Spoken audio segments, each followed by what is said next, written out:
Ben Johnson leads the Bears to a 11-6 season and gets Coach of the Year and beats the Packers twice. Wow, that Whoa, is a bold take. You stole my.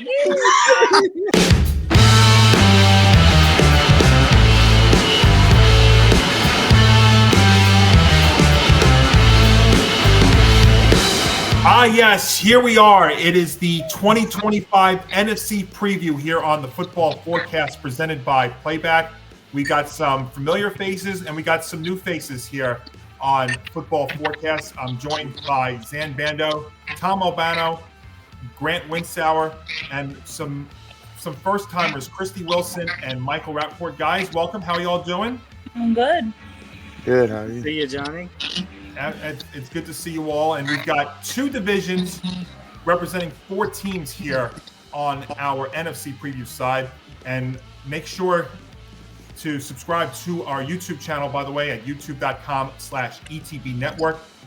We have hit over the 1,000 subscriber mark, so we thank you all for that. And here's to many, many more. And also make sure to follow us on our social media feed at TFB Forecast ETB across all social media. And of course, if you can't watch us on the YouTube side, you can listen to the Football Forecast wherever you get your favorite podcasts.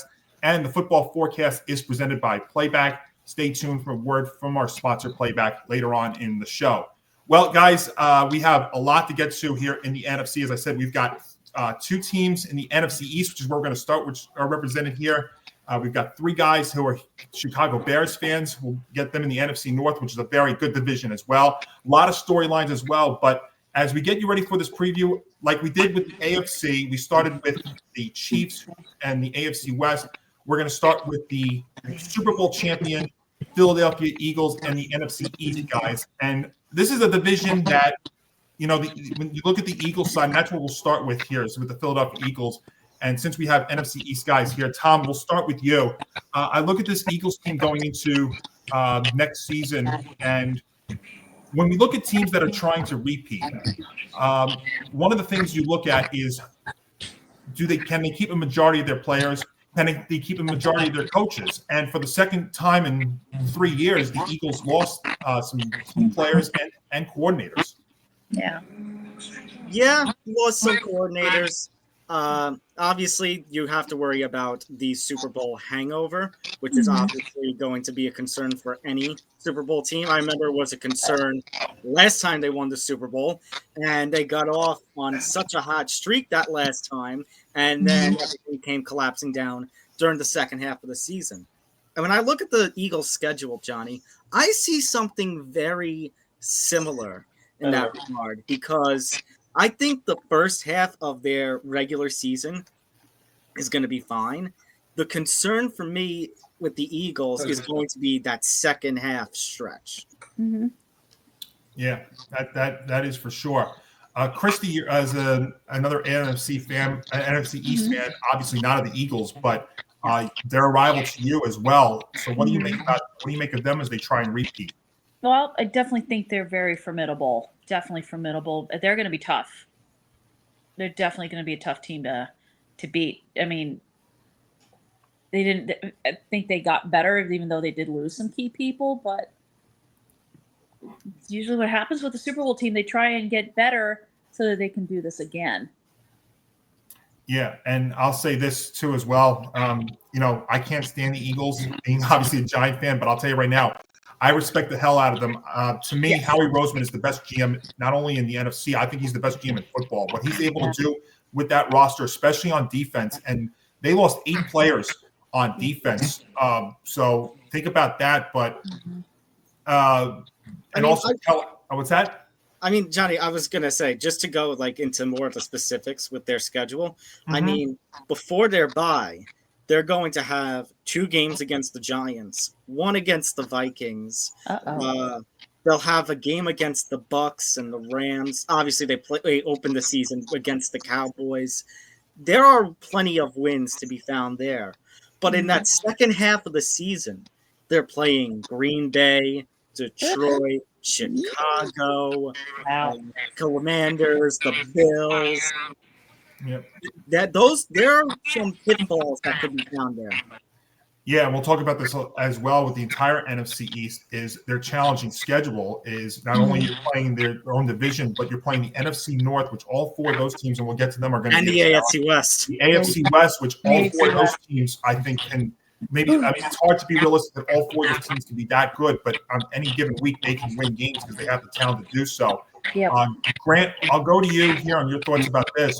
The other factor into all this is Saquon Barkley had an unbelievable career year, won Offensive Player of the Year in 2024. It's hard to expect that he's going to have that kind of year again this year. Honestly, I don't think that he's going to have the same year, but I do think that he's going to have a similar year because your statement on how you just said that you think Howie Roseman is the best GM in the NFL.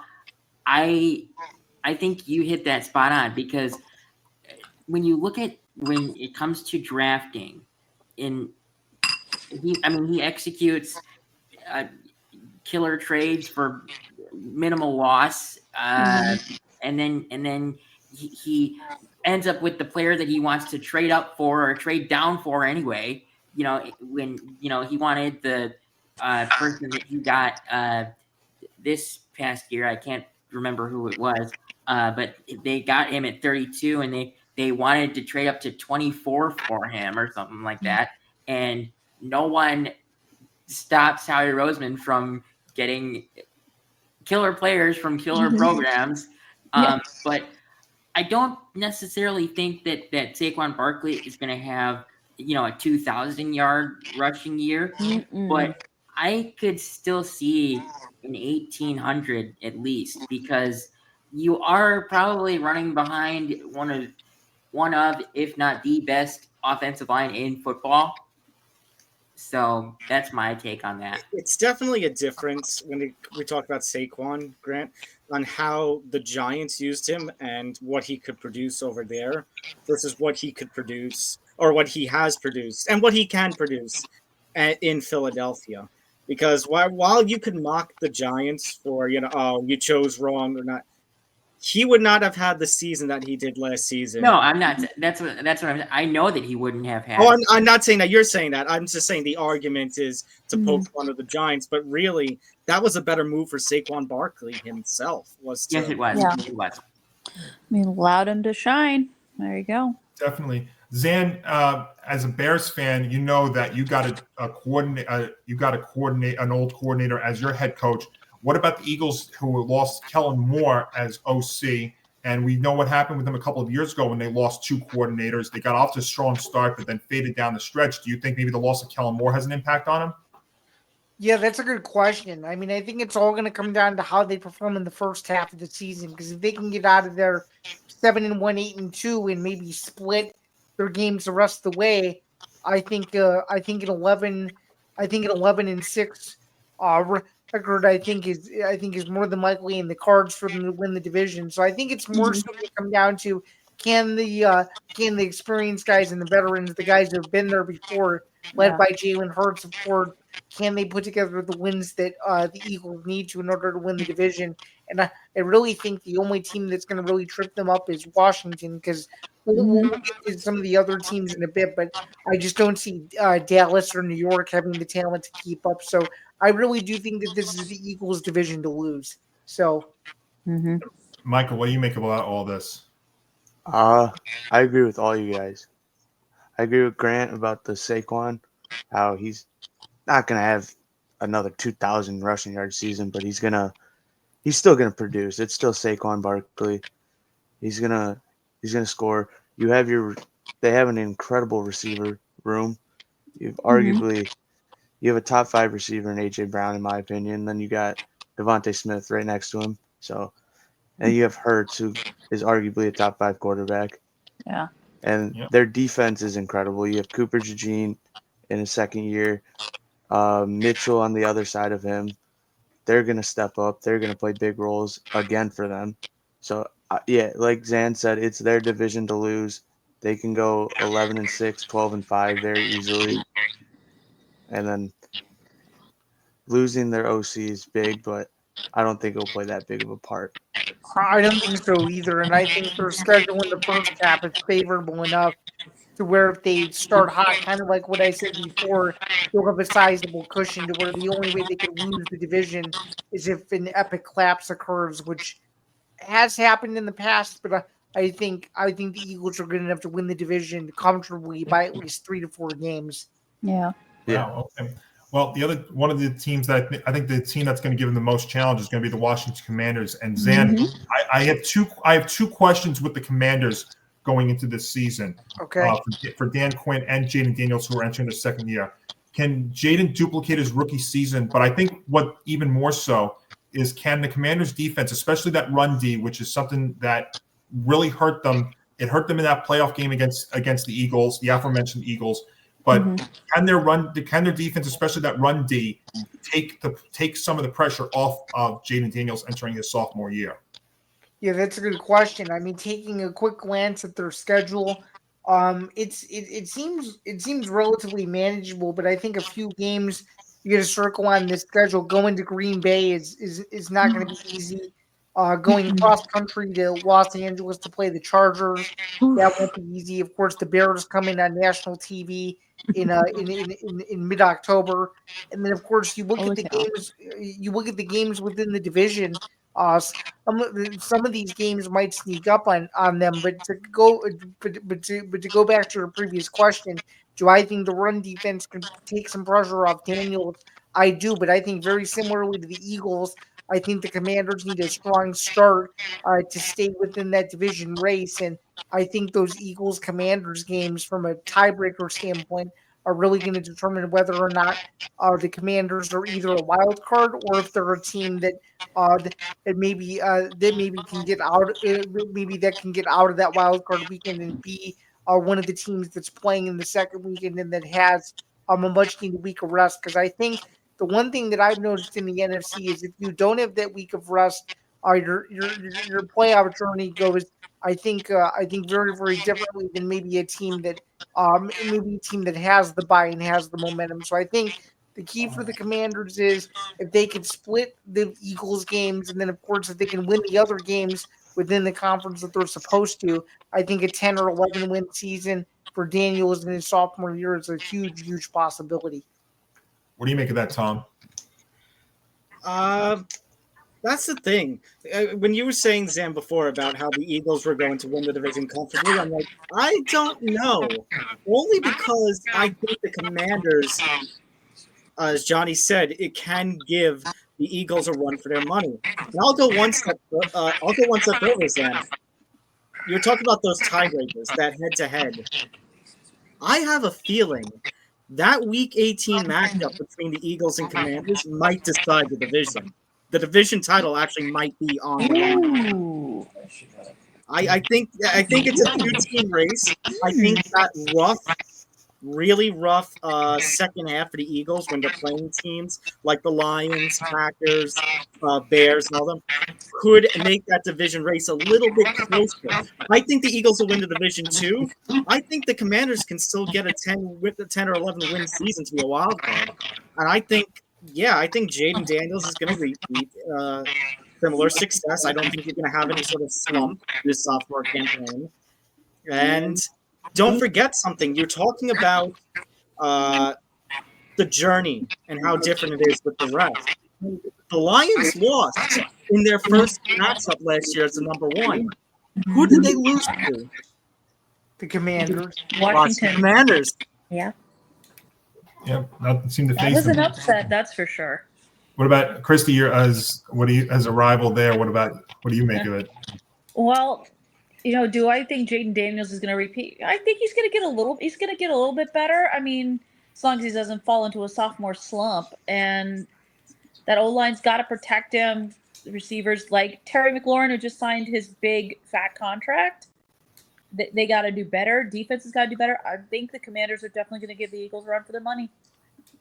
So I was hoping out he would hold out for at least one more week, Graham. But I mean you know what? That signing though. I mean, that hold in. I felt like of the three major ones was the easiest and probably the first that was going to get done, and that turns out what it was. Grant, Johnny, it's unfortunate. Sorry, Johnny, it's unfortunate, but I don't think it might have made a difference. Well, it could have been when we make our week 1 picks next week. When we look at the numbers. Oh, in terms of lines, okay. yeah. Yeah, because the last I looked, I mean, obviously we're a week away from making the pick, but I believe the Giants were actually getting 6.5 points. And if McLaurin wasn't out there, I think it could have made it very close. It still might be the case, and we'll find out what that number is when we make our pick next week. Grant, what do you make of the Commanders? I mean, so I mean, one of the things that I really like about the Commanders is the fact that they were able to keep Cliff Kingsbury, because Cliff Kingsbury worked magic for Jaden Daniels personally. I mean, the Bears did interview him for their OC spot, but I think there was a story that came out that said that Eberflus was too scared to hire him because I think he knew that he was going to get fired, and then his job would have gone to probably Cliff Kingsbury for the interim title. Oh no. I don't know if there's any truth to that, but I read that somewhere. But then, Dan Quinn goes out and gets the Commander's job last minute because Ben Johnson actually dropped out of the Commander's job. And the thing about Dan Quinn is he has always built great staffs. When he was with the Falcons, his first offensive coordinator was Kyle Shanahan, and then Kyle Shanahan, even after the Super Bowl loss, goes to get the 49ers job. And I mean, yes, he has taken a little bit of a dip in production this last couple of years, but still, I mean, he's a great head coach. So I mean, I applaud Dan Quinn for his staff building. Yeah. I don't think that Daniels will have a slump per se, but it depends on how good the team plays. I mean, you did get Deebo Samuel, but you also got an aging Deebo Samuel, so he's not going to be the same player. Okay. And Mike, what about you? So I think I'm opposite of everyone. I think Daniels will have a slump. I think he's going to. I think it's not like a major slump. I think he's going to have like a CJ Stroud type of slump where it was still good. They still can make the playoffs with it, but it's not going to be like his rookie year where he was just everyone was just blown away by him. The Commanders, they're going to be second in the division. I think they'll be behind the Eagles by 2 games, but that's all I really have to say. Yeah, and I'll give you one player to watch on the defensive side before we move on here is Marshawn Lattimore. They brought him over in the trade last year, and he really wasn't the stellar player that the Commanders looked for from the Saints. Now he was hurt.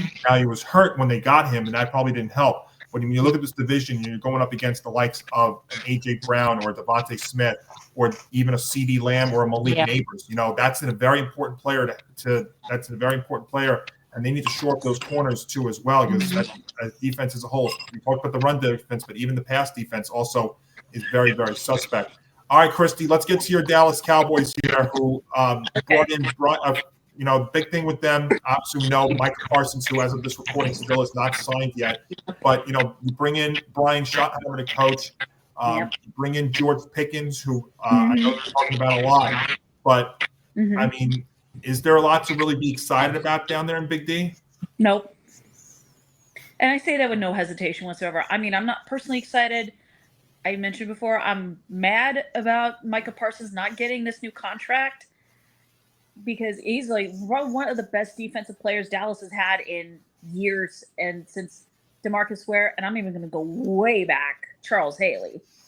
Definitely one of those best defensive players, but I love CeeDee Lamb. I love he's still there. George Pickens, I didn't watch him when he was with the Steelers. I'm interested to see what he can do. Dak Prescott, if he's healthy, yeah, he'll do his thing. But other than that, I feel absolutely no excitement towards the Cowboys. I think they're going to be like 7-10 or 8-11 at the most. Wow. Okay. Yeah, I'll just jump in real quick. To me, I look at all of these teams in the NFC. I think, and I can even say this in the NFL. I think they're the most average team that there is in the league this year. Yeah. There's. I got to tell you, like the word that I would use is uninspiring, and there's nothing really that excites me about this team. I mean, CD Lamb and George Pickens. I mean, it's a nice little combo, but I don't know what to make of them. Jake Ferguson's a decent guy that maybe could be a breakout, but the running back wise, there's just really nothing there. I mean, Javonte Williams, Miles Sanders. I mean, their 5th round pick, Jadion Blue. I just don't think they're inspiring. I think they're an 8-9 team going into this year. I think what they could look at is maybe playing spoiler to a few teams throughout the year. But I don't think this is a team that's going to be really that exciting. I mean, maybe I hate to say this, the thing that's going to be really exciting about them is going to be Jerry Jones's press conferences, which have not really offered a lot of confidence, especially with the whole Michael Parsons situation. Yes. It's very sick. I'm sorry if that old man makes me sick. I'm sorry. Like, I read here about him a lot on the show this year. No, I mean, Jerry Jones is a great business owner, but he's a horrible GM. I mean, that's really what it comes down to. Yeah, he says he got to be the GM. He says, I like the pain. I'm like, no. As a fan, I hate the pain. I hate it. Tom, what do you make of them? Stop. What do I make of who? Of the Cowboys. Okay, I was confused if you meant the Cowboys or Jerry Jones specifically. What about that cowboy? There he is. Yep. Look, I think the term you were looking for, John, I think I've got a perfect expression because I forget sometimes about those names that join the Cowboys, and it's like there are names there, but there's no flash. Right. I think that's the thing. There's no sparkle. There's no anything. It's like, yeah, Miles Sanders. You wish if Miles Sanders from a couple of years ago, maybe. Javonte Williams. I mean, he's on one of my fantasy teams, like Dynasty. I hope maybe he can do something. CD. I mean, Micah Parsons not being there is killing them. Mm-hmm. I don't know. I have a very bad feeling. I think they can play spoiler to a couple of teams, like you said, Johnny, because that just seems to happen every year. But I don't know. Between everything that's happened with Jerry, the Parsons situation, which is not the first time, by the way, because just the last season or two, CD and Dak had their own issues with Jerry. To me, this is smelling like we may be in for a really rough season with the Cowboys. Like maybe even worse than a mid. I think this could be a really rough season.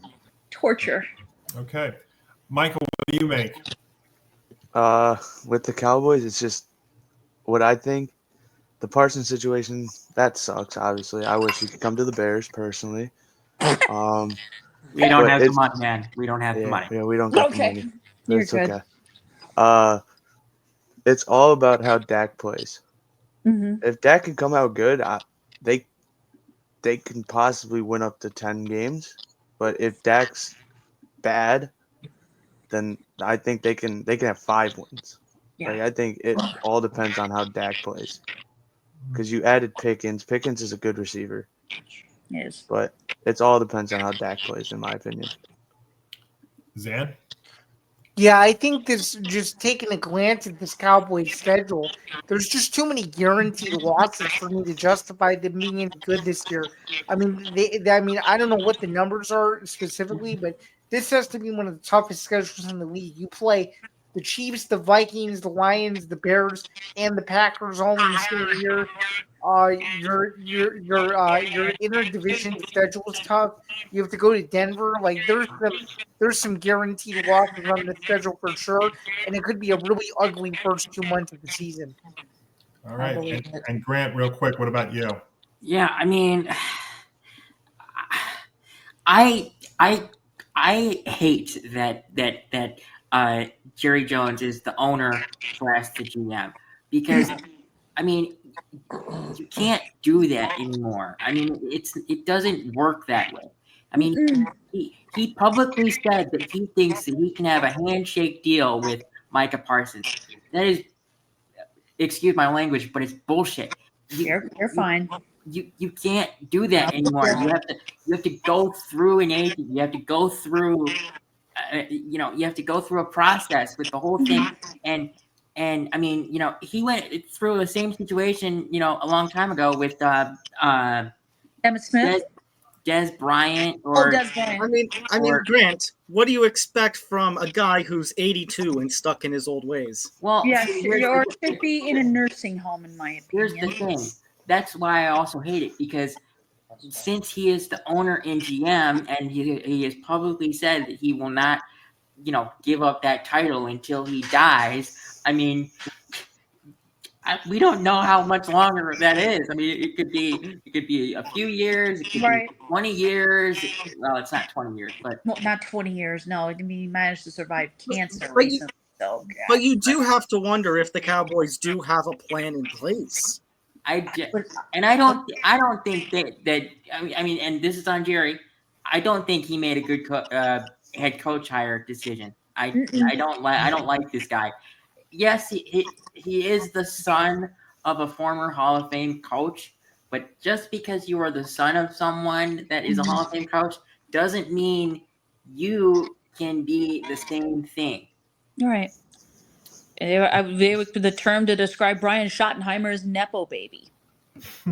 I actually think that's a perfect description. And he's the son of and also he's the son of a former coach who could never seem to win the playoff games when the chips were down and the Chiefs or Browns needed a playoff win. He could never do it. And that made me feel horrible for Marty Schottenheimer, because he is a really good coach. Really, really good. Yeah. And then finally, to wrap never came together for him. Yeah.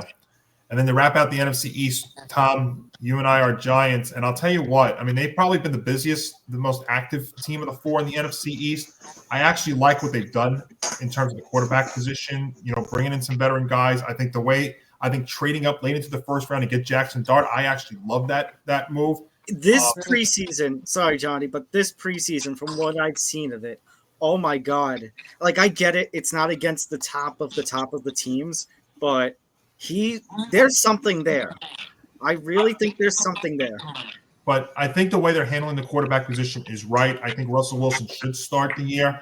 I think he's good for about half the year, and then we'll see if you want to go down to Jameis route. I think that's spot on. That's spot on. Now, I still don't think, though, that he's going to get into many games. But, I mean, I look at this roster. I mean, by accident, they're going to be better than 3-14 they were last year, because the quarterback position's better. The defensive line is still very, very good. And I'll tell you right now, and I'm not saying this just because I'm a Giants fan, but when I saw that he was out there and the Giants drafted this guy, I thought this had a chance to be one of the steals of the draft. Cam Scatterbo, the running back, I watched his games a lot in college. I could not believe that the Giants actually got him as late as they did. I think he has a chance to be an absolute steal. So I like that move. So I like what the Giants have done this year. I like the fact that, the defensive line, which was really a strength of theirs in the first half of last year. So, and then you also added some players in the secondary with Paulson, Abloh, and Javon Holland. But, that being said, I mean, and something we've mentioned a lot with the other three teams, the schedule's just torturous. I mean, that's really what it is. Even the extra games they've got are at New England on Monday night later in the year, which the Patriots, I think, are going to be a vastly improved team. The Saints are always, I mean, look, the Saints, I think are going to be one of the worst teams in the league, but going down to New Orleans is no easy feat. So it's still going to be a challenge. But I think the Giants can get 6 wins this year because they're going to be competitive. They're going to put up more points than they did last year. Are they going to lose a lot of games? Yes, but I don't think it's going to be like the 27-6, 35-9 kind of riding. I think you might be looking at games that are in the upper 20s and even a little bit of some loops and shootouts as well. Johnny, the problem, I want to believe you. The problem is, I see that this could be another year where the Giants go 0-6 in the division, which could definitely hurt. That's always a problem, Tom. It's been like if there's two things that the Giants have had major problems with the last several years, it's that they don't win at MetLife Stadium and they don't win divisional games. That has been a killer there for the longest time. I expect that to be more of the same this year. I think they might get 2 wins in the division at most. And that's the thing. The thing is, they're not playing any. I don't think they're playing any of these guys late in the year. Like you had mentioned at the start with the Eagles, they're playing the Eagles early this year. Yeah, I think with the Giants, It's and I think I said this recently too in one of their recent seasons. It's the inverse. It's they have a really rough first half, and it's weird for me to even say second half because the Giants don't even have their bye till week 14. So at that point, it's gonna be a really rough road. That is killing. Like if you're one at that state for the Giants, or it's like, oh, we'll wait to see after bye if Jackson Dart gets games.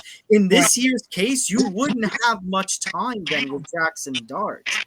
And it goes back to even, if we're talking about the future of Abel and Shane, I mean, I know people were pissed off that they got more time, but now it's like, now that you've committed to Jackson Dart, can you really just completely throw Abel and Shane out of here? I mean, that's, I think, in my mind, part of the reason why Daniel Jones struggled is that he had 1 year of one coach, and then he was gone, and then I think it was Joe Judge who came in, and you didn't have much time with him. You cannot be, and I say this to at any level with any athlete, high school, college, pros, if you're having constant changes with your coaches and coordinators, you're not going to be able to develop players well. I think there's only one guy in football that has been able to make that as an exception, and that's Baker Mayfield.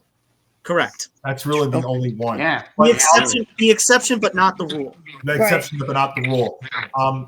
But I think if they're 6-11 and they show progress, and by the way, that bye week is when I would look at Jackson Dart possibly getting an opportunity to start to be after that. But Tom, you're right. Normally the Giants close out against the Eagles 2 games in the final 3 or 4 weeks. They have them 2 out of the first 8 weeks. So, which is a couple of ways to look at it. But if they go 6-11, Brian Dable and Joe Shane should not get fired. 6-11 with progress. I think they've had a very good offseason and a very good draft. Again, the schedule is just torturous, and there's still more. And that's part of the thing too, is that it's not Dable and Shane's fault that the Giants have legitimately the hardest schedule in the NFL. Yeah, it's like a 574 winning percentage if you look at the opponents from last year. It's wild. And the Eagles and the Commanders, by the way, had the largest increase year over year of in schedules in the league, let alone that. So that's just the reality of it. And Johnny, this reminds me, sorry, one more thing, just quickly, it reminds me, I think it was around 22-23 where the Giants had another tough schedule, and we said, well, if you are able to get 5-6 wins out of the team that you have, especially in this case, Johnny, where you've got a lot of developing pieces, then maybe next year, the year after, if you get a weaker schedule, you could come out and look like the Giants of 2022 again. Kristie, real quick, what about you? What do you make of this? No, I agree with you guys on what you said. I mean, the team is getting better. It's just, and they're probably going to be. You're probably going to have some games where they're going to be hanging in there until probably the last second. Overall, they've gotten better. Eventually, the wins are going to come. Very fair. Okay, Grant. Yeah, I mean they've gotten better, but how much better? I mean, you've got Russell Wilson, who is not the same quarterback that he was when he was with the Seahawks, although he will be serviceable. I think he might be. I think this might be his last year, to be honest with you.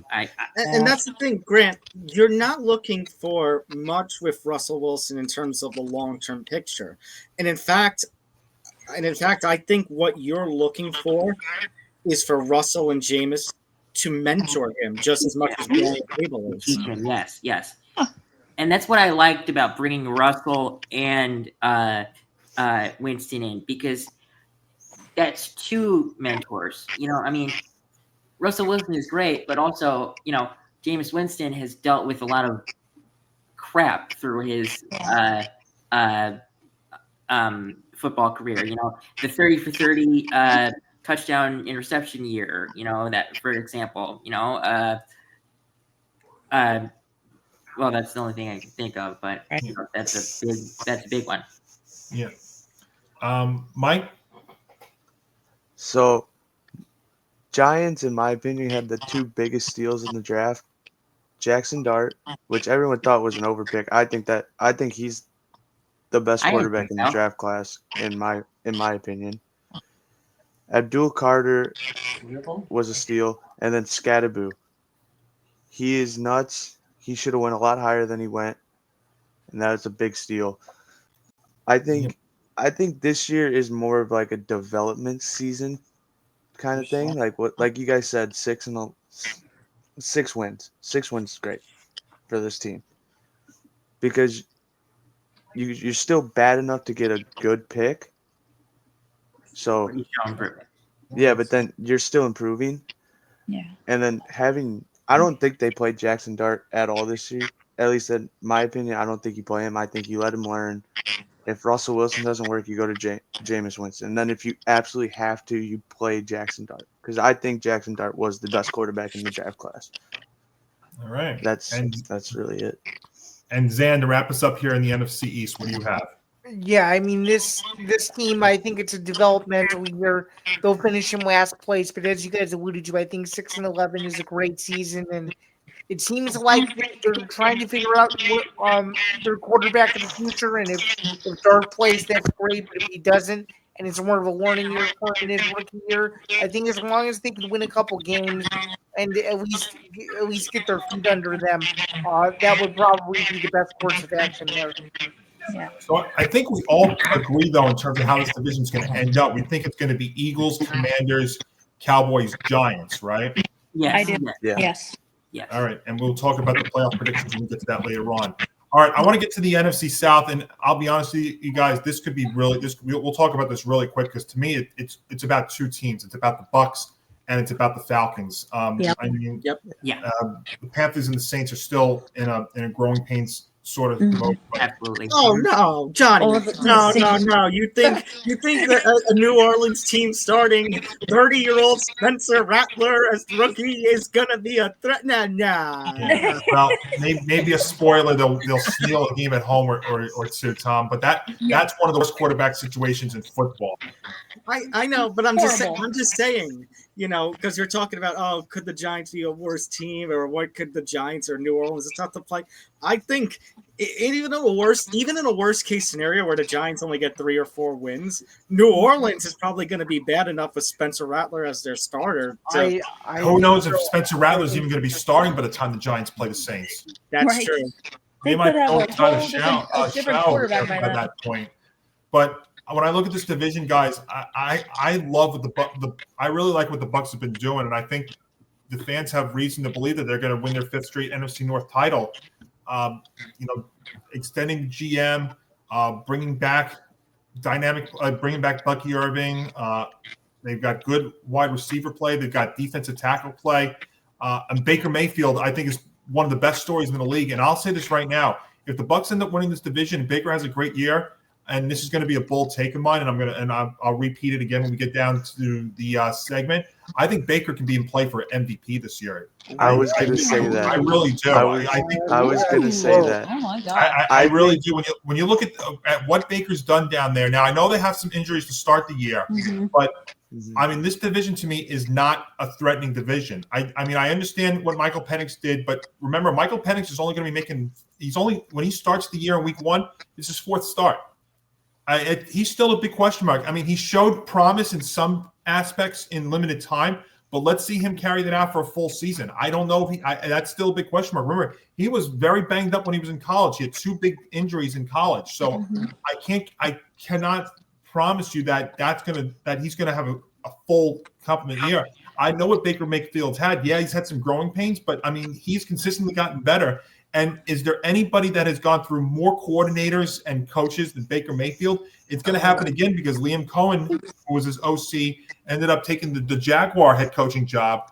But I look at this roster, and I mean, I think the Falcons could be in play in the division. I think the Panthers are a little bit of an improved team. I mean, it was a bummer that they traded away. They traded away Adam Thielen to the Vikings, but I mean, I like the McMillan, the guy they drafted with their first pick. If you look at how Bryce Young played second half of the year, I mean, Bryce Young went from possibly not having a role in the league to being a real bona fide starter, a quality starter there. But they got to shore up that defense. That defense was almost historically bad last year, even at times they were. But they still have a lot to prove, and I think the Saints are one of the worst teams in the league. They have one of the worst quarterback situations in the league. Spencer Rattler is 0-6 as a starter when he was at South Carolina, and I hate to say this to my fellow South Carolina Gamecock fans, but he was at best inconsistent. So they have a lot of growing pains to go through there in New Orleans. So I actually, just to get this out of the way, I love the Bucs to win this division. I'm going to take the Falcons second. I think the Panthers will look better, but still finish third. And the Saints, it's just going to be a tremendously tough year there at the Superdome. Let me go to, let's see, who do I want to go to next? Let me go to Tom.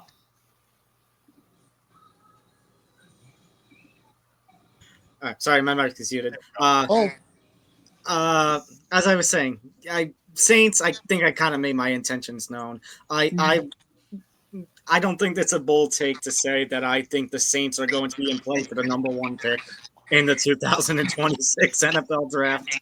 Absolutely, Matt. Mm-hmm.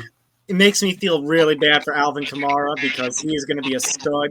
He's going to be in the Saquon Barkley situation. He is a stud who's going to be, maybe he's lost a step, but he's stuck on a team that is in no man's land. Yeah. Panthers, I'm rooting for Bryce Young, but there's just nothing around that guy. What is around him on Carolina? Carolina is at worst a bad team and at best a mid team. There is just nothing that is there. The Bucs, have some injuries that can be a little rough, but I love what Baker's done. I love what the Bucs have done over the last 4 or 5 years, ever since Brady hung it up. And the Falcons, I mean, it's just been consistent. I'm rooting for Michael Penix simply from the fact, and Johnny, we've talked about this on previous years of football forecast, back in the Football Friday days too. Just the constant, this could be it. They have all these young pieces, and you think about the young pieces that have gone through that roster over the last few years, from Kyle Pitts to Allegier, now Bijan Robinson. You wonder, Drake London, you wonder when it's finally going to happen that team breaks through. And if this year they don't do it, I have no idea when that year is going to be. And the sucky part about it is this could be a year where the division comes down to that Week 18, and the Falcons and the Bucs, one of them can win the division with 10 wins, and one of them with 10 wins when you consider the competition in the NFC North, the NFC West, could be a 10-win team that's sitting out of January, sitting out of the postseason. Or like what we saw last year, we had you had 2 13-win teams playing on the road in the wild card round. Right. And that's why I think I only have the division winner coming out of it, making the playoffs in the NFC South. Yeah, and that's the thing. When you look at the NFC South, for as much as we're praising the Falcons and Bucs, when you look at them compared to a Lions, Eagles, even a Commanders, I just don't see it. I see a team from the NFC South making the playoffs and then one and done. It's possible. Kristie? The NFC South, Carolina, nothing really. Bryce Young, he's in no man's land pretty much. Saints, they're trash. Falcons, I think Michael Penix is a question mark, but we'll see what happens with him and the Falcons. And the Bucs, I think they're winning the division, and like Tom said, one and done. Grant, do you agree with us, or do you see this division a different way? No, I completely agree with it. I mean, this I don't think. I mean, I'm just gonna say it. I think I know that the Saints are gonna have the first overall pick. Honestly, because even if you went with Tyler Schaub, or however you say his last name, I can't say his last name correctly. You have a quarterback that has no NFL experience, and then you have a new head coach. that doesn't always mesh right, No, no, it doesn't. and I mean, the Saints have the most or one of the most in dead cap space, so they couldn't bring anyone to help them, or they brought like a few people, but like weren't great people. So they're gonna be in definitely in the running for first overall pick, and I do think they will have the first overall pick, and if he comes out. Well, no, I can't say that yet. I can't say that yet because I don't know. Mm. But it's not going to be good for Kellen Moore's first year as Saints head coach. I mean, if he's lucky, I think he gets 2 to 3 wins. Yeah, and Makes they're sense. by the way, their over under number is tied for the second fewest with a bunch of teams at 5.5. Ooh. I take the under on that all I day. think that's. I know we're going to talk that later, but I think that's an easy under. Yeah, that's that could be your best bet for an Under. underplay as well. By the way, who do you think they would draft if they got the first overall pick? I can't say it, but it's Is the gentleman's last name Manning? yes. He's not going pro. No. He's not going pro No. next I year. don't know. Yeah, Well, no, I he's don't not going wanna to go wish that pro on him. first year. I Why know. do you wanna- You oh, have- God. You have Archie saying that Arch isn't going to do it. Yeah. Now, Have what his would be grandfather say curious? What I'm curious about is if he does, and the Saints do go, and Saints do have 1 overall. Will Arch pull an Eli and say, "I'm not going to play for New Orleans"? I think he is going to do with it. Yeah, I could see I it. definitely. I We'll mean, talk I about see that. him doing what his uncle did. Why not? We'll talk about that a lot more throughout the year, especially if they are basically going to be the first pick. That's what we think. Yeah. I mean, Chicago boys. We just found out during this offseason that there was going to be potentially another situation like that involving one of your quarterbacks.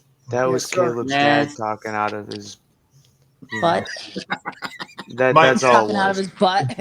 Mike, do you agree with the three of us so far about this division, or do you see it a little bit of? Do you see anything different? Personally, I don't see the Saints being like everyone said, like 2 and whatever.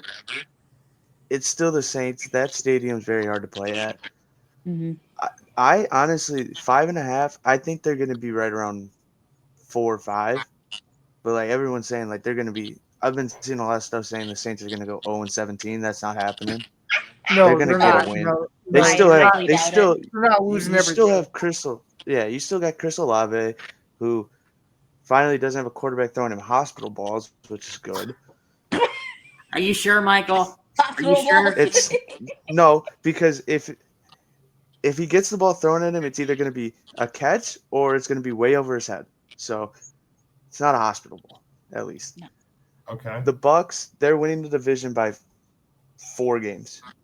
Easily. At least. I At agree. least. I don't think Wow. the Falcons will be as good as people think. Michael Penix is a big question mark. Huge. But if he huge does play question good, mark. then if Michael Penix plays like how he got drafted to be, the 8th overall pick, and he plays really good, they could win 10 games then. But other than that, and Carolina, they're the Panthers. They're going to win 6 games. They'll come 3rd in the division. But yeah, that's what I got. And Grant, Zan. Yeah, I mean, I think Tampa Bay winning this division is all but a guarantee. I think the rest of the teams, the quarterback position to me is the biggest question mark, and the Saints getting the number 1 overall pick, I could easily see that happening. I just think this division is so mediocre, which has been for a long time, that it makes me think that Baker Mayfield should be able to feast. I don't know if it's MVP level, just because of the division that he plays in. It's not as star-studded a division as a division that we've yet to talk about yet, but it definitely is one of those divisions where if you feel confident in a quarterback to do really well and control his own destiny, if you will, and have his team control its own destiny, if you will, I think Tampa Bay winning the division is all but a surefire thing. I mean, I'll say that I don't think it's a guarantee, because if the Falcons do develop and Penix plays to the level that I believe he can play at, Mm-hmm. the Falcons can take this division. But number one, like I said, I don't think it matters because I think whoever wins the NFC South is going to be a one and done, whichever between those two.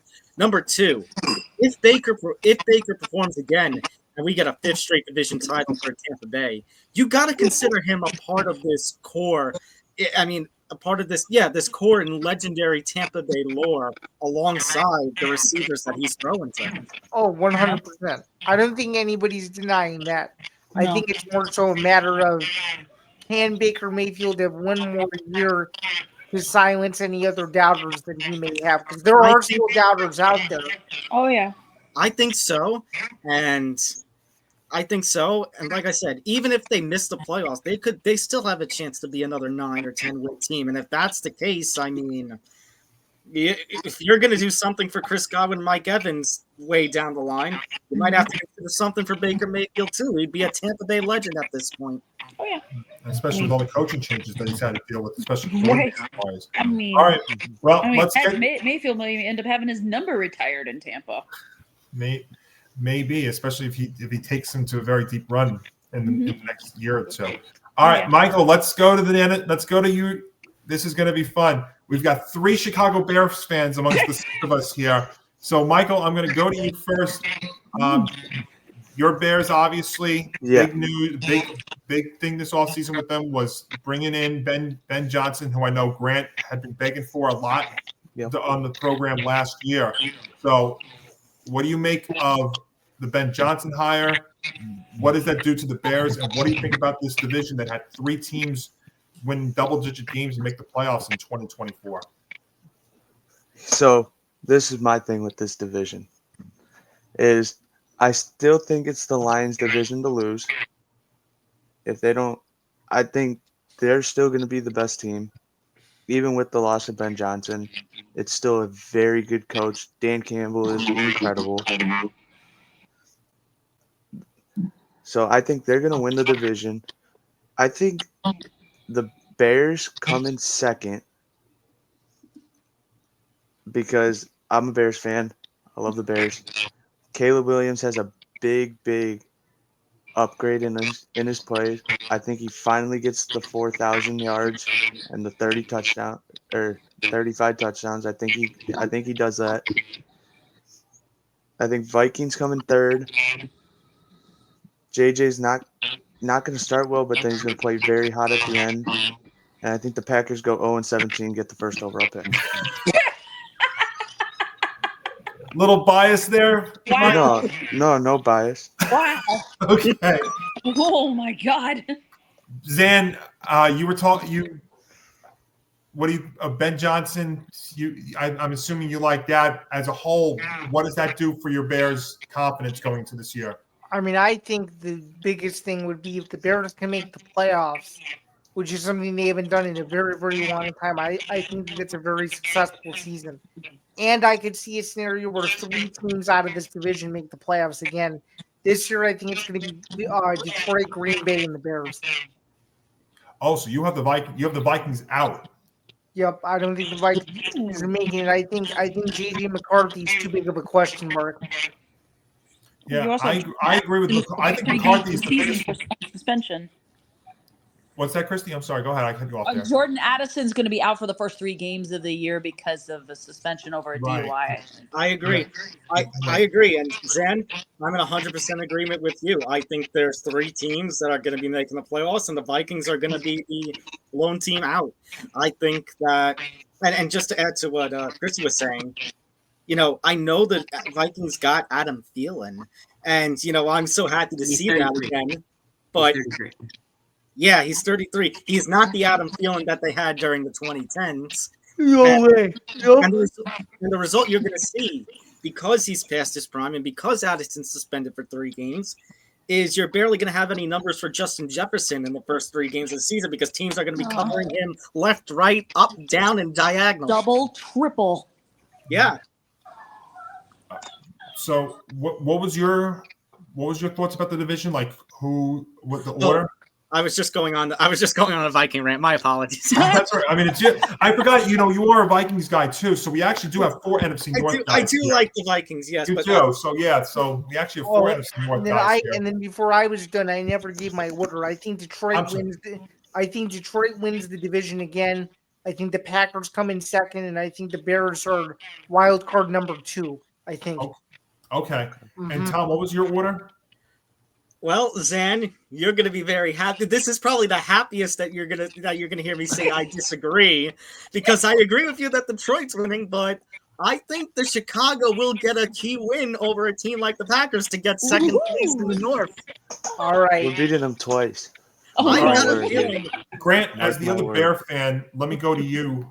I just don't. I just don't see how I just don't see how the Bears are winning home, given that it's a place they haven't beat Green Bay consistently in 15 years. I question it. Zan, 2 words. Caleb Williams. And that's the thing. What they have done with Caleb Williams, we talk about how over the years with Chicago and their younger quarterbacks, they didn't do as much as they could, or the quarterback was mid. Caleb and what this staff is doing with Caleb is blowing everything out of the water. So Grant, I know you wanted Ben Johnson in the worst way. So now he's there. How do you feel now as we start the season next week? First of all, I mean, I was pushing for Ben Johnson even when I found out that Eberflus was staying in another year. I thought for sure that he was going to take the Commander's job last year, and when he didn't, I immediately thought, does he want the Bears job? Is that why he turned this down? And I mean, to be honest with you, I thought that we were going to have to wait until the end of until the Super Bowl to get our head coach when the Lions were in the playoffs. But this is the one time I'm going to say it, and I'm only going to say it once. Thank you to Dan Quinn and the Commanders and Jaden Daniels, because I did not want to wait 2 weeks to find out that Ben Johnson was going to be the head coach. But I am going to say that I do believe that the Lions will be the head of the totem pole in the NFC North.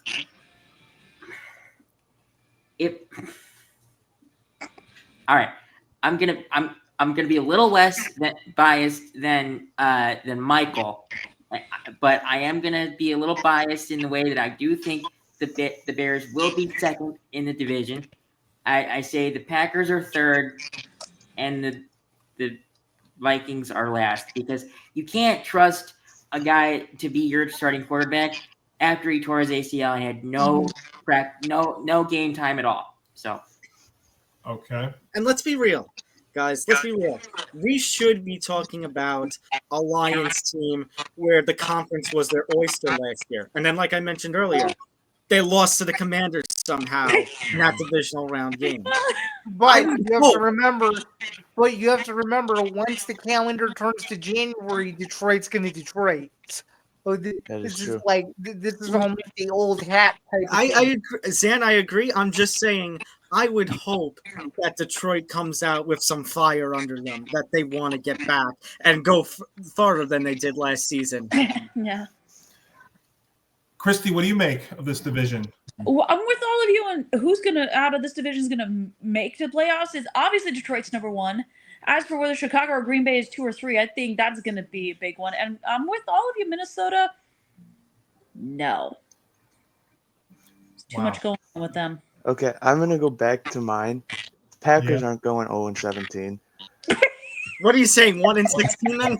No. I'm gonna be realistic now. I'm gonna get the bias out. Okay. I think this division. I think the Lions win the division by 1 game.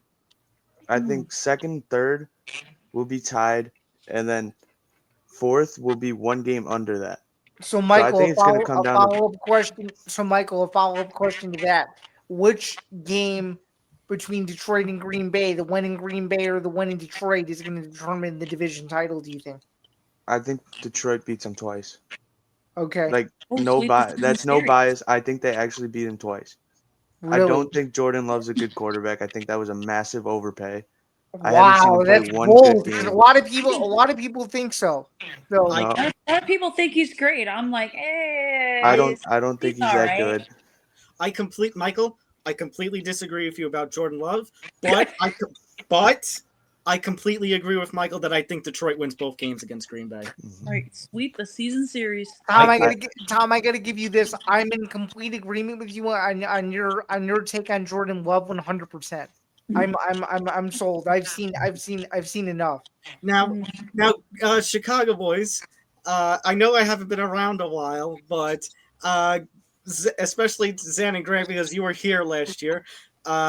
If I remember correctly, there is a certain someone here at this network that would battle you guys on the idea of Ben Johnson taking over Chicago. Uh-oh. Didn't Nick have some things to say? He sure did. He was not the biggest cheerleader, if you will, as the season went on the Ben Johnson hype train. I forgot about that, to be honest with you. Well, he thought he wasn't going to leave Detroit. I think I remember him on one of the shows last year saying that he thought he was going to stay there, or at least not go to the Bears. I honestly wonder what he thinks of that now. Obviously, we'll maybe find out next week. Well, but see, guys, I got to tell you, I totally disagree with all of you in terms of the order of this division. Whoa! You got Bears at 1? No, I don't have the Bears at 1, but I also don't have the Lions. I don't have the Lions at 1. Either. Wait, you have Green Bay at 1? No, I have. He's got the Vikings. I got the Vikings. They went 16 Why do you And I know, have I'm saying that, and I know I'm wearing lion blue. It looks like guys, I totally disagree. I think there's, history is not on the Lions' side when you lose both coordinators. They're going to have to try and defy history, and they were very banged up last year. Now I know they're going to get Aiden Hutchinson back, and that's almost like a trade deadline acquisition, bringing him back here. But I think J.J. McCarthy to me is the biggest wild card in the entire conference. Now, Johnny. yes. Okay, here's my philosophy on J.J. McCarthy. So J.J. McCarthy went to Michigan, and when he was at Michigan, their offense was a prominent run offense. J.J. McCarthy never had over 3,000 passing yards in his Michigan 3 or 4 year tenure. And if you're a good quarterback for the NFL, you come out of college with at least one 4,000 yard pass season. Let alone, you usually have 3,000 every year. J.J. McCarthy never had over 3,000. I understand that, but I could push back saying the rest of the roster is as complete as anybody in the division. I think is the most complete in the division. Yep. And I'll tell you right now, you want to talk about schedules? Let me give you the Lions schedule. The first, I'll give it up to their bye week in week 8. So these are their first 7 games. All right. At Green Bay, home against the Bears, at the Ravens, home against the Browns, which they might be like a 2-touchdown favorite in that game. But anyway, then they go to the Bengals. They're at the Chiefs, and they're home against the Bucs, who they always lose to at home. Mm-hmm. I mean, if they get out of that 4-3, I'd be amazed. Right. So I think, and we've seen how teams struggle losing both coordinators. I mean, we saw it with the Eagles second half of the year. It's happened quite a few times. They're going to have to defeat history. And, Aiden Hutchinson's coming back. That defense was so banged up last year and was still not that great against the pass. And you know what? I could see J.J. McCarthy going in there in those matchups and being able to beat him. I could see Caleb Williams going there and beat him. I could see Jordan Love being able to throw on him if he's healthy. And that's not to say that the Lions are going to miss the playoffs. I just don't think they're winning the division. I have them second. I have the Vikings first because I think if J.J. McCarthy, as long as he doesn't make mistakes and plays well, that team is as complete as anybody in the league. I actually think they can make a very deep run in the playoffs and get over the hump. I have them winning. I have the Lions second. This is where it gets to be tricky because can Caleb Williams really take that next step? I like Ben Johnson. I think he can. And I agree with you guys about the Packers. Jordan Love's the biggest Half the question mark. stream is Bears fans. What's Be that? careful. Half the stream is Bears fans. We might, depending on your answer, we might not like you. We might not like you. I have them finishing third, and the Packers to me is not just Jordan Love. They have a pretty decent group of receivers. Mm-hmm. No, They don't have a number one receiver. They've got depth, but they don't have a number one receiver on They that got team. a bunch of low-end wide receiver twos. It's a good point. Yeah, I agree with that. So that's the order I'm going to go with. But I think this is a division that does, once again, for the second straight year, get 3 teams out of it. But I think it's going to be a different 3 teams and a different order. So I am going with J.J. McCarthy. And I love, by the way, they got Adam Thielen. I think that is such a great addition, him going back to the Vikings there. That doesn't take it over the top, but it definitely helps them. But yeah, so my order is totally different. I got the Vikings winning the division. I got the Lions taking a step back for a multitude of reasons. And can you put it past Dan Campbell to make a very bad decision in games that cost them a game or two? Absolutely you can. But that schedule, those first 7 games I just read to you guys, that is torture, especially going on the road in some of those games. The only guaranteed on that you're going to be sweating that if you're a Lions fan. First 7 games. The only guaranteed on that schedule their start is the Browns. That's the only guarantee. Yeah, maybe they'll split Browns the and the Browns. But you're going to the Ravens, and if you watch me in the AFC preview, I think the Ravens are the most complete team in the league. 100%. If you watch the AFC preview here on the Football Forecast, you saw what I said about the Ravens. But that is torturous. Then you come out of the bye week. Think about this. I'll even extend this further, and then we'll get to the NFC West. The first 3 games out of the bye week: Vikings, at the Commanders, at the Eagles. That's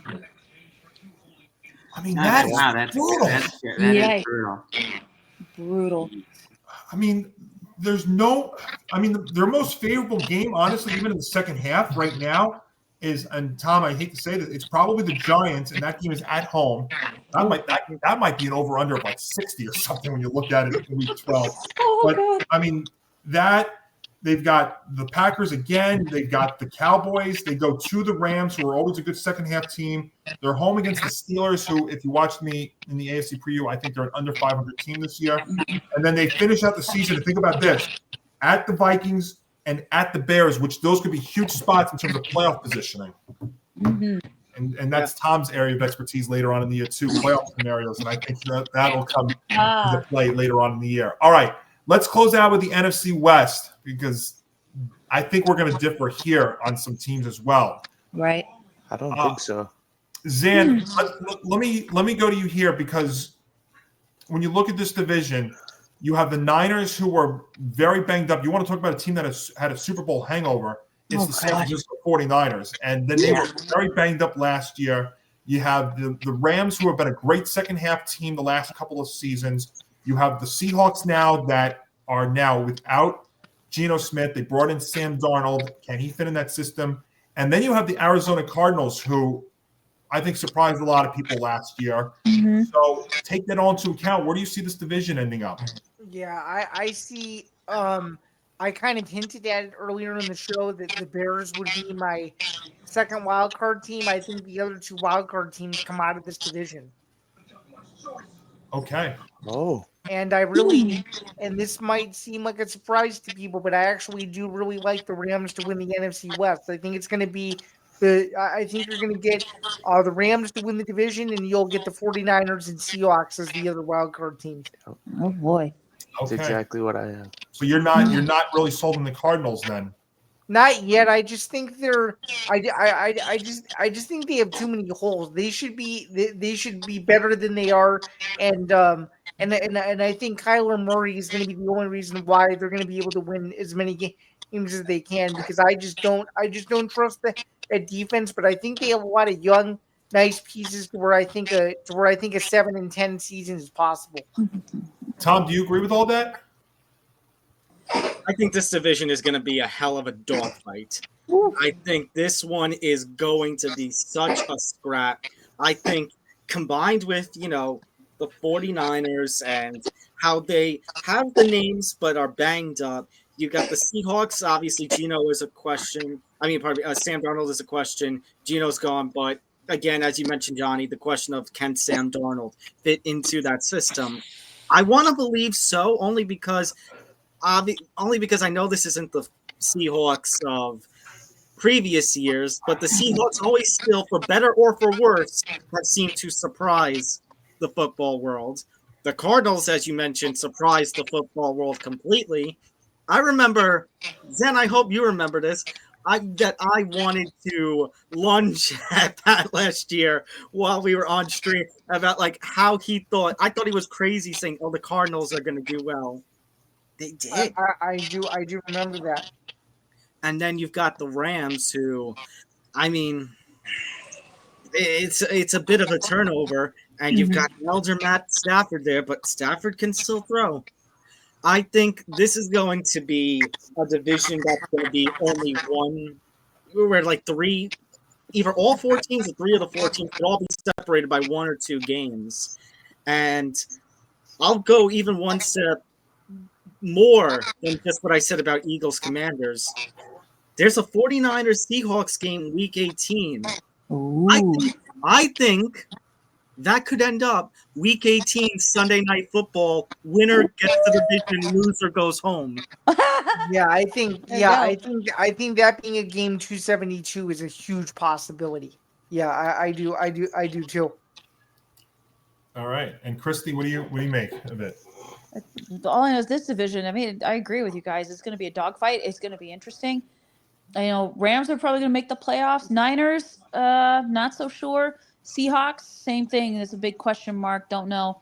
And a friend of mine is going to hate me for this one. I don't think the Cardinals are going to make the playoffs, even though I do think they're going to. Even though I think they are going to do better this season. Grant, what do you make of it? Yeah, I'm gonna agree with Zain here. I mean, I think he hit it spot on. I mean, LA,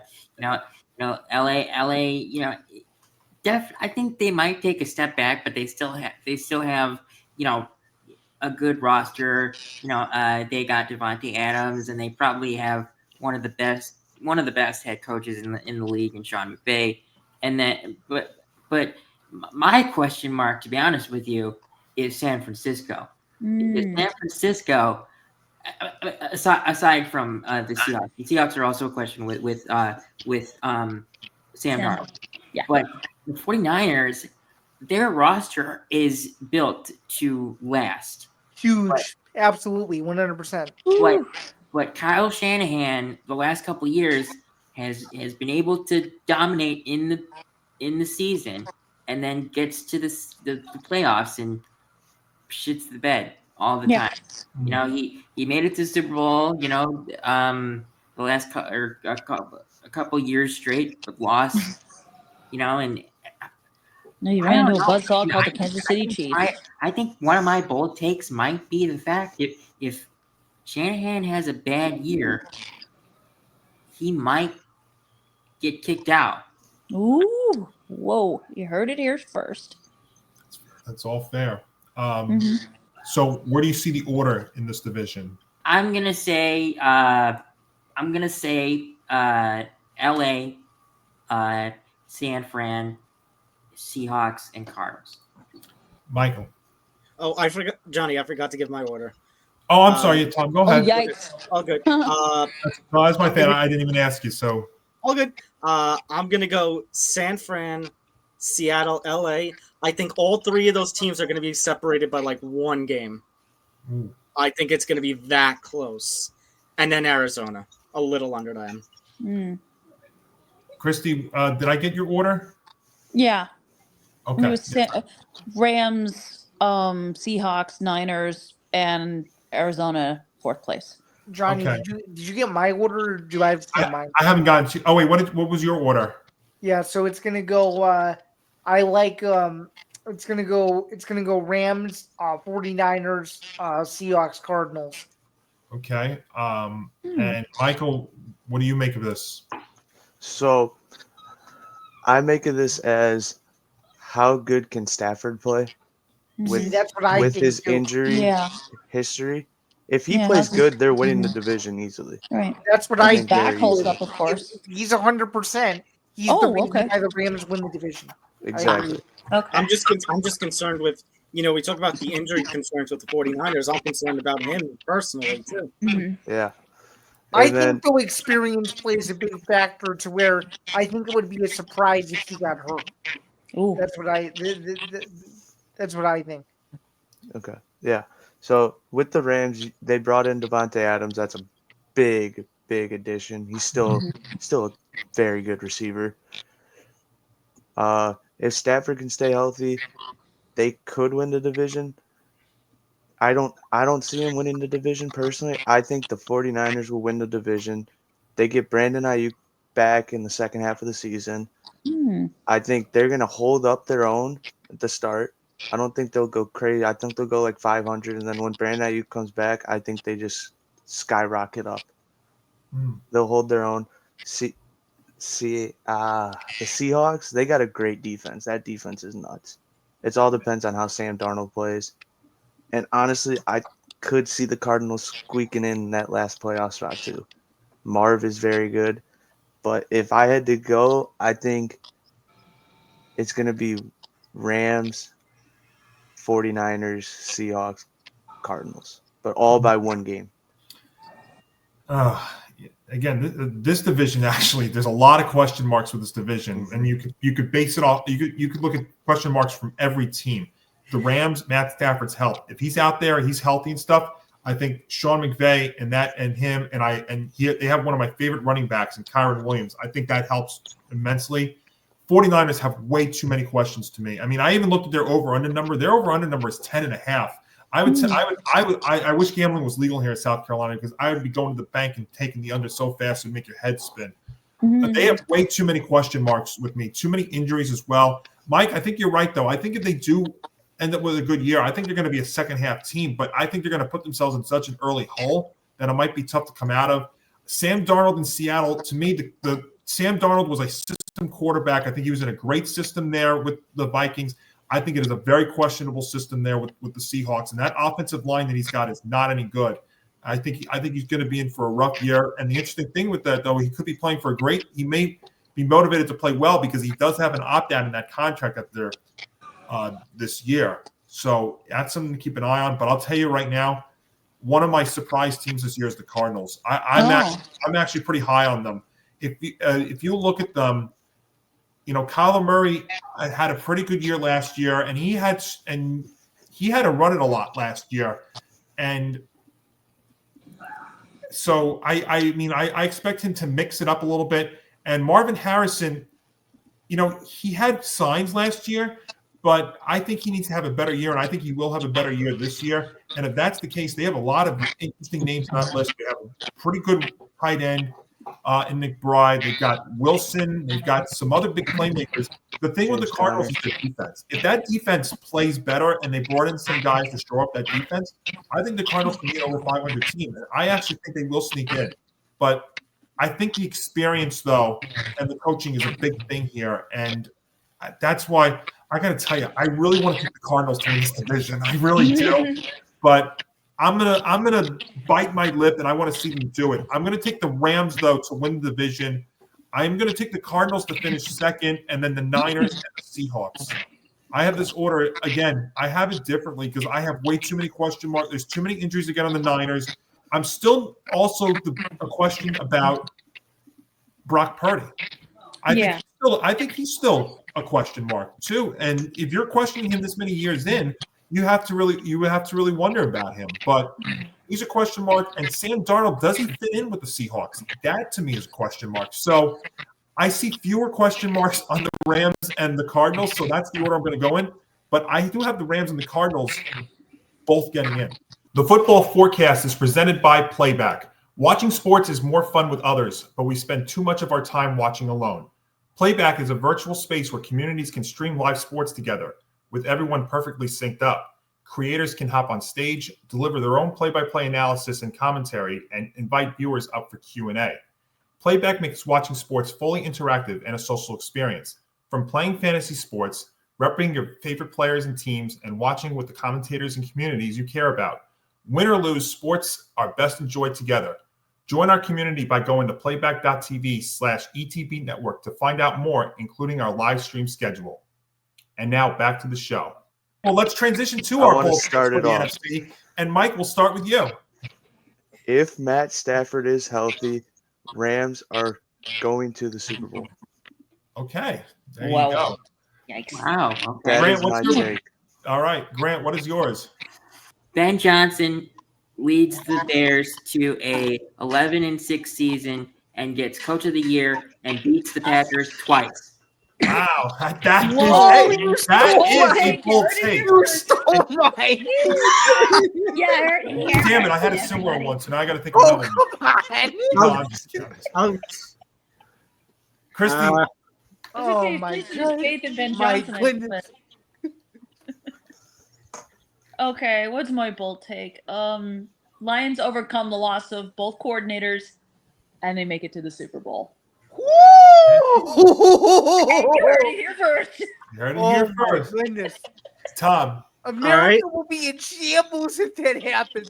God Literal damn. shambles. All right. Well, since our playoff predictions are coming up, and we're in the bold take segment, technically now I'll have two because I have one, but first of all, Kristie, I agree with you. Oh, wow. But my bold take, I kind of said it earlier, and just hearing your commentary on some of these other teams, including the NFC West, it just makes my take even further.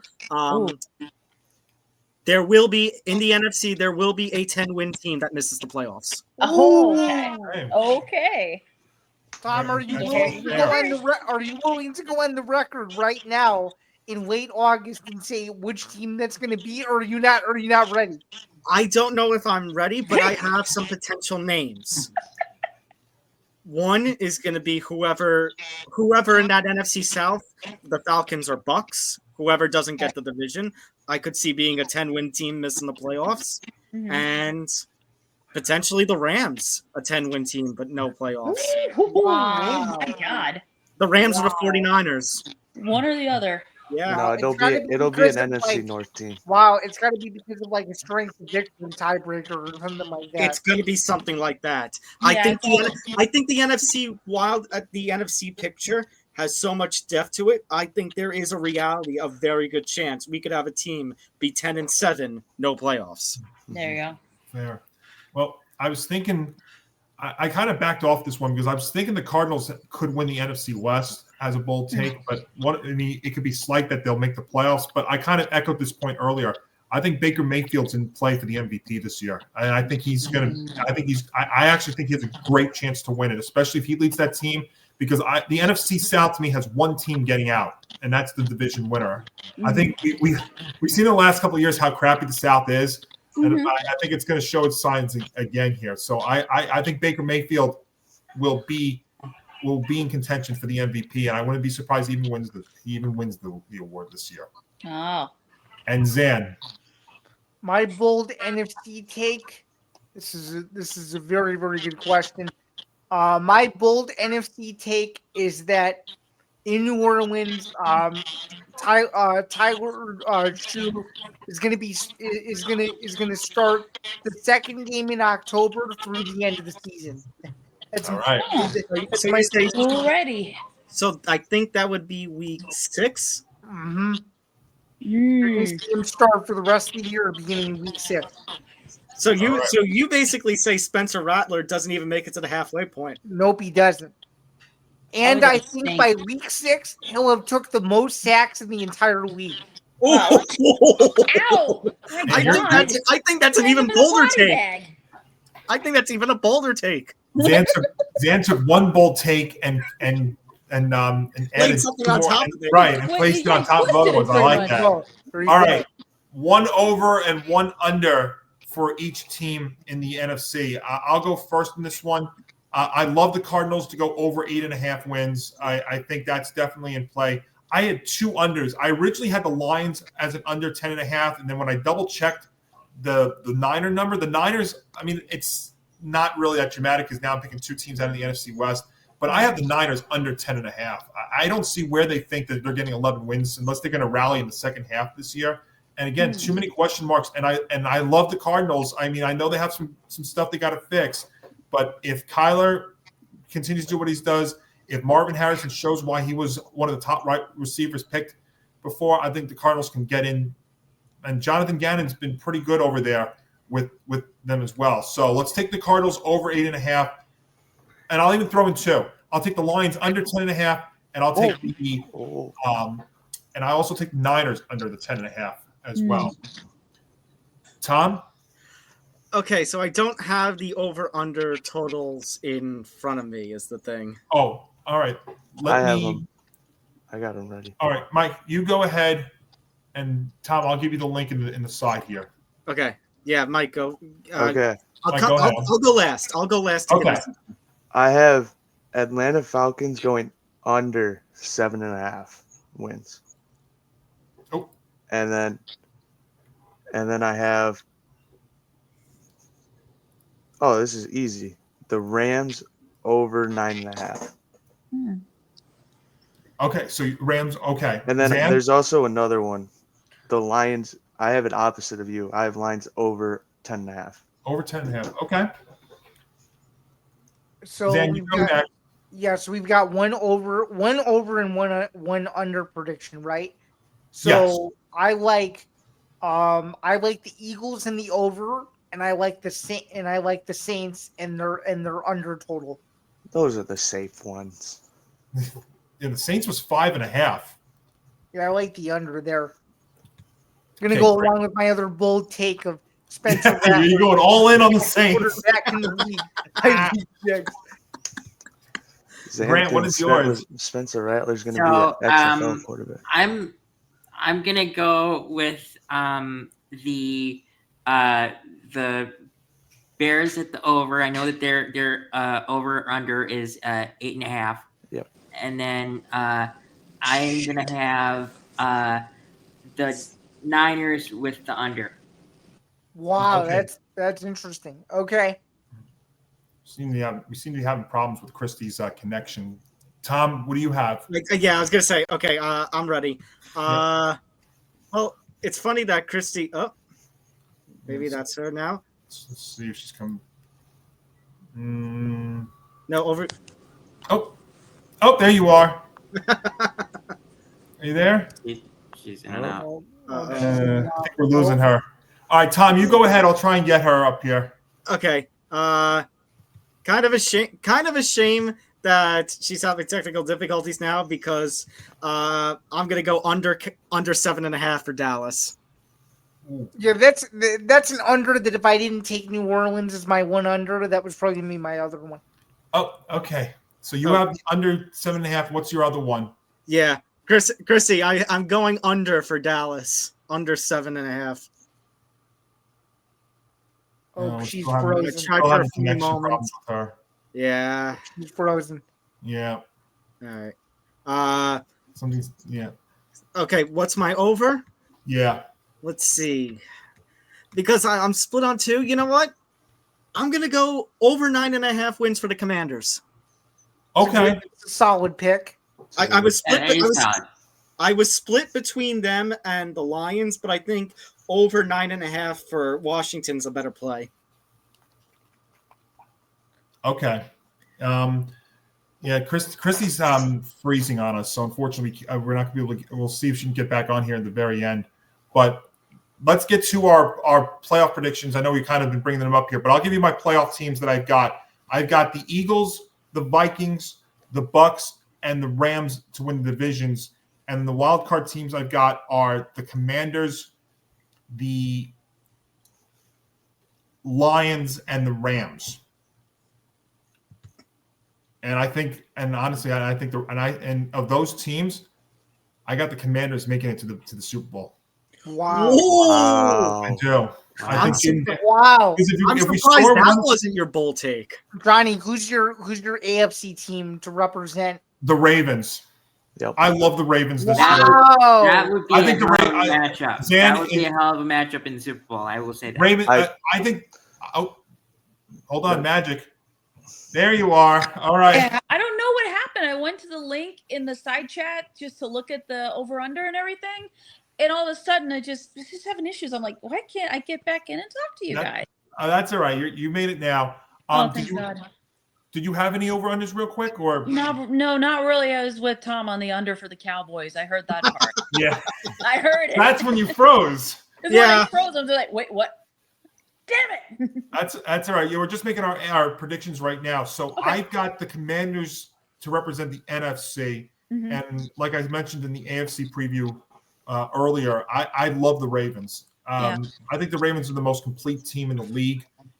They shored up that defense in the offseason. I think they're going to be. I think they want to make up for Mark Andrews. Obviously, is a target on his head after what happened last year. Yeah. Like I mentioned in the AFC, I think this is the toughest road that the Chiefs have to get back to the big game. Between the division being stronger. Now, it's not realistic that all four of those teams can be over 500, but all four of those teams can compete. The Chiefs' schedule is very challenging this year with games against the Bills, the Ravens, the Lions, as well as their own division, and including the Eagles in Week 2, the Super Bowl rematch. Oh yeah. It's not a reach to say that maybe they only win 10 or 11 games this year. I say only 10 or 11, but that's not that much for Mahomes. Yeah. Right, but that's after winning 15 last year. Remember, their point differential was very low for them last year. So that's where I have. Tom, what do you have in the obviously in the divisions and coming out? Playoff predictions? Yeah. Okay. I have the Eagles coming out of the East. I'm going to go with the Falcons to come out of the South. You know what? Whoa. Whoa. That's bold. That's bold. That should have been your bold take. That's a bold take. All right. I think I lost you guys for a second. Okay. Eagles. Uh-oh.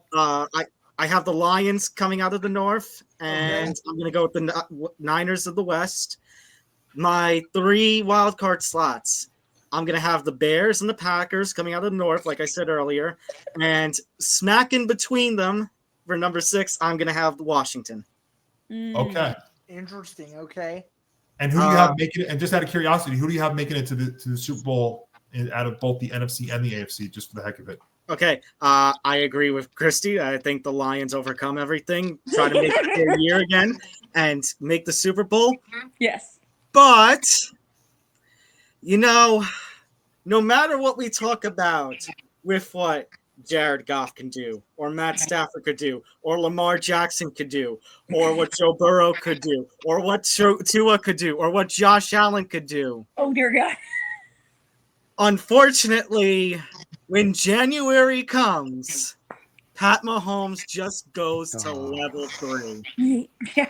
And until I see it, beast mode here. Johnny, I agree with you that I don't think the Chiefs are the number 1 seed in the AFC. I think the Ravens are, and I think the Bills are number 2. Yeah, but January's going to come. Mahomes is going to turn it up, and he is going to pull his little John Cena, Hulk Hogan, whatever, and overcome the odds and get the Super Bowl. You won't be able to see him coming. By the way, nice wrestling reference now that we've got Kristie on board. Yeah. I see what you did there, Tom. But Johnny, I agree with you on the AFC and that I think Buffalo and Baltimore could both get like 13, 14 wins and knock the Chiefs down to a 3 seed. But until I see the day, we had that one game where Joe Burrow beat them in the AFC title game. But ever since then, it doesn't matter how good, and it's not a knock on any of them as quarterbacks. It's Pat Mahomes. Patrick freaking Mahomes. That's fair. That's all fair. Grant. Okay. So I have the Bears as one of my wild card spots. Probably the second wild card spot. But I can't remember who I would. Did I say who I would say for division winners? I know I said the Bucks for the South. That's the only one. I know you said the Bucks. I think you said the Eagles. You said Eagles, and you also said. I think you said Lions. You said Bucks. Yeah, you said Lions. You said Bucks, Eagles, Lions, and I think he said the Rams. Yeah, I think he the did Rams. say the Rams. Yeah. I'm gonna say that the Eagles are my I'm going to say the Eagles are the representing the NFC, and then I'll say the Ravens are representing the AFC because two bird teams are going to be in the Super Bowl in my And who wins the Super Bowl, Grant? Lamar Jackson. Yeah, I'm gonna say the Ravens. The Ravens get the edge just because of the fact that the continuity in Baltimore will help. I love how three of us have gone so far. We have praised the efforts of the NFC all show, and all three of us have said no, they're gonna lose to whoever comes out of the AFC. Because the AFC has those top three teams that are just insane. KC, Baltimore, Buffalo. Yeah. Yep. Those three. Michael. So I have Eagles 1 seed.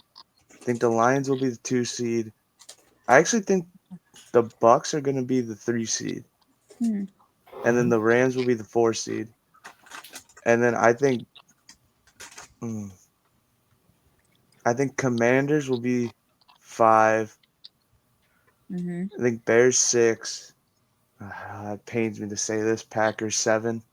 All right. Pains me. But then I think I'm going to stick with my take. If Stafford's healthy, they will represent the NFC to play the Ravens and get their butt whooped by Lamar Jackson. The only thing that's scaring me a little bit now is that we're all agreeing that the Ravens. I mean, I know Tom took the Chiefs, but we're all agreeing that so far the Ravens are going to get there. Oh, okay. Johnny. Yeah. Just for the record, because talk about what I just said and how I'm different. I think the Ravens are going to get back to the AFC title game. I think it's going to be another Chiefs-Ravens showdown. I just think Pat Mahomes is going to Pat Mahomes and win against Baltimore in Baltimore again. Oh wow, See, I the construction of the two teams though are totally different than when they met a couple of years ago, though. Right. If this Ravens team was the same one they played the Chiefs 2 years ago, the Ravens would have won. I understand, but again, I know. We just reached that point with the AFC. You know how sometimes I say I have to believe it I have to see it in order to believe it. Right. Until then, I'm always going to be picking Pat Mahomes at this point. Yeah, he's kind of getting the Tom Brady treatment, He is. It's just like you got to see it. Where do you see this going? Okay, I know it's Eagles out of the East, Lions out of the North. I think those two are going to battle for the number 1 seed in the NFC playoffs because they're both that good. Bucks out of the South, going to go. Rams out of the West with the wild cards being Washington, Green Bay, the Bears, who I think is going to go to represent the NFC in the Super Bowl. I wanted this matchup last year, actually. I wanted the Lions, and I wanted the Chiefs. That's what I wanted. I'm hoping that SB60 will provide that. Wait, Kristie. Yeah. Are you continuing our AFC trend? I think I might be. All right. We're in agreement. Okay. And Zain? Yeah, so here goes nothing, I guess. So the Eagles are my 1 seed. Detroit's the 2. I'm gonna say the Rams are the 3, the Buccaneers are the 4, the Commanders are the 5, the 49ers are the 6th, the Bears are the 7th, and Seattle's the 8th. And then in the Super Bowl, this is gonna be a shock, but I actually think it's gonna be a rematch of Super Bowl 1. Except this time the Chiefs beat Green Bay in the Super Bowl. You have Green Bay going all the way? Yeah, I do. You have Green Bay going all the way, and you're Bears fan. Head start exploding. Yeah. Unfortunately, this feels like a year where just like in 2010, Green Bay came out of nowhere and nobody expected them to do anything, and then they went on that masterful playoff run and won the Super Bowl and beat the best defense in football, which I think is similar to thing is going to happen, except this time the Chiefs beat in Beatty to win yet another Super Bowl and keep the dynasty rolling. All right, and that, my friends, are the previews for both the AFC and the NFC. Well, a couple of notes to close out the show on because the football forecast regular season now is just upon us, but it is more than just making picks here on the football forecast because we have the Thursday night forecast, which is premiering on Thursday, September the 4th with Grant and Michael. So what that'll be is the two guys will have our picks for the Thursday night game that we will make before, obviously, because they will not be on our football forecast show. So those guys will come on for a few minutes and preview the Thursday night game, which in this case will be the opening night game between the defending Super Bowl champion Eagles against the Dallas Cowboys. So they will come on each and every Thursday before the Thursday night games and preview that. And then next Friday, September the 5th, noon Eastern, 9 a.m. Pacific, will be the season premiere of the football forecast. Now, special day, it'll be on Friday so that we can give you the game out of Brazil as well as the Sunday slate and the Monday night game. And then we will go towards Saturdays at noon Eastern and 9 a.m. Pacific. But wait, there's more. We have Zan Zingers with part 2 with Zain Bando, which will premiere Sundays at 11 a.m. Eastern, 8 a.m. Pacific. That's with Zan. And then after that, you will have Gridiron Gurus with Grant, with Michael, and Ben Cruz, who we saw over on the AFC side, which will premiere on that Sunday at noon Eastern, 9 a.m. Pacific, exclusively on our Playback channel. So our community there, check them out there as they get you ready for the Sunday slate. And then if you want even more, we've got Unnecessary Wagers with Nick D and Liam Barwick coming Tuesday, September the 2nd, and then that'll be moving to Fridays. So you'd have that as well. So there's so many avenues besides our regular football forecast to look forward to. But guys, I got to tell you, these previews show you that this season is going to be epic in so many ways, and it's great that we have Michael and Kristie joining us this season as well. So we've got a little bit of everything covered. As you see, we've got a full house that are going to be with us starting next Friday and then Saturdays throughout the year. So guys, good to see you all. We ready for it because the season is right around the corner. The preseason is over. The football forecast preseason is over, and now it is game on to the regular season. Game on. Looking forward to it. So, absolutely. So, for Zan, Tom, Grant, Michael, and Kristie, I'm Johnny Montalbano. Everybody have a good one, and we will see you for the regular season starting on Friday, September the 5th. Have a good one. Good night. Right.